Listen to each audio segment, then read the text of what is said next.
vests, packs, and ankle weights from walking or running, what's called rucking. More harm than good for guys over 50, 45 plus. Here's a contrarian's view. When I was a younger man, I ran and walked with weighted pack and even marching. Now, decades later, my knees, hips, back, and neck are paying the price. Yet I see older, overweight, out of shape people throwing on weighted vests, ankle weights, and wrist weights, thinking they're taking their workouts to the next level by rucking. Are they? Or are they just setting themselves up for injury and backslide? Main points. 1. Extra weight isn't always smart weight. Carrying extra body fat already stresses your joints mechanically, adding external load, especially if you're conditioned, only compounds that stress, particularly on weight-bearing joints like the knees, hips, back, and neck. 2. Weighted packs and vests. Context matters. Walking uphill or in an incline. That's different. It engages the posterior chain and shifts workload productively. When walking or running on a flat ground, a hard sidewalk with added weight, you're mostly adding repetitive compressive stress to your spine and lower body joints without significant strength building benefit. And here's the thing, the body just doesn't carry the weight, it has to adjust to it. As you add more weight, your center of gravity shifts upward and backward, forcing your torso to lean forward to compensate. This alters gait mechanics, increasing torque at the knees and hips, and multiplies stress throughout the spine and lower back. For younger, healthy individuals who insist on rucking or using a weighted vest, and no rucking is the new big thing, a sensible guideline is to keep the load under 20% of your body weight. I'd say even less, maybe 15%, and preferably start at 10% or less. Anything heavier increases joint strain exponentially, especially when combined with flat ground repetitive movement. 3. Ankle and wrist weights are almost always a bad idea, and I tell this to my clients all the time. Ankle weight alter your gait mechanics, increasing torque in the knee and hip, which can cause spine misalignment and long-term joint strain.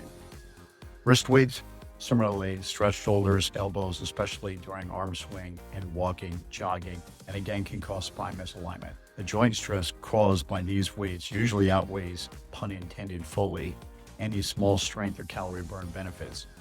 4. Impact on feet, shins, knees, hips, and back. Every step with extra load increases shock absorption demand on your feet, tibia, raising the risk of shin splints, stress reactions, and stress fractures, especially in deconditioned or already overweight individuals.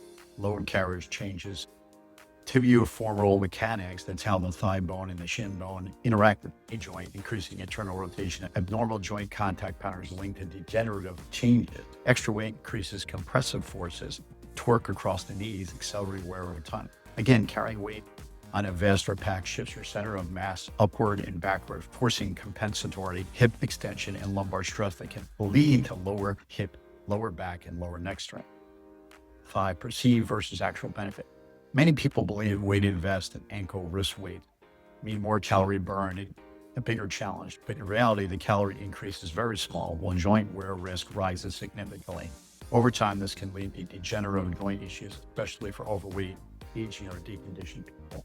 And for those of you in all three of these categories, not a good fit at all. Are there exceptions? Yes and no. Let's say yes for military, tactical, police, and fire personnel, etc., and professional athletes. Heavy load carriages is part of their job, part of the training. Note that this population are young and are trained on professional supervision. And let's say no, because it still catches up to them at some point, either short-term or long-term. I was reading about some military studies on load and joint health, and a large longitudinal study of over 100,000 active U.S. military personnel showed significantly higher rates of knee and hip osteoarthritis compared to civilians, largely attributed to heavy load carriage and repeated joint stress.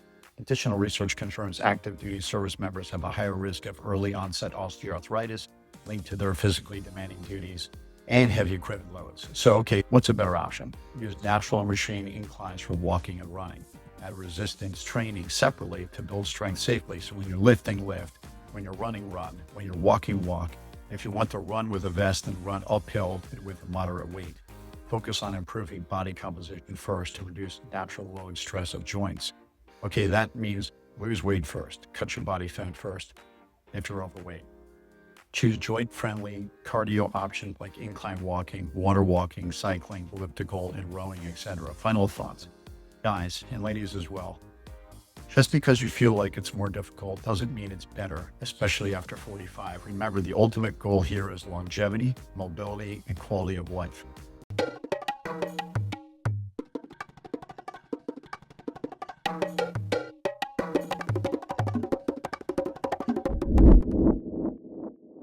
If you enjoyed this video and want to learn more about this topic and more about health, fitness, nutrition, inspiration, and wellness strategies, check out my 2 latest books, Biomatic Body, Fitness Strategies from the Animal Kingdom, and the 16 Elements of Fitness.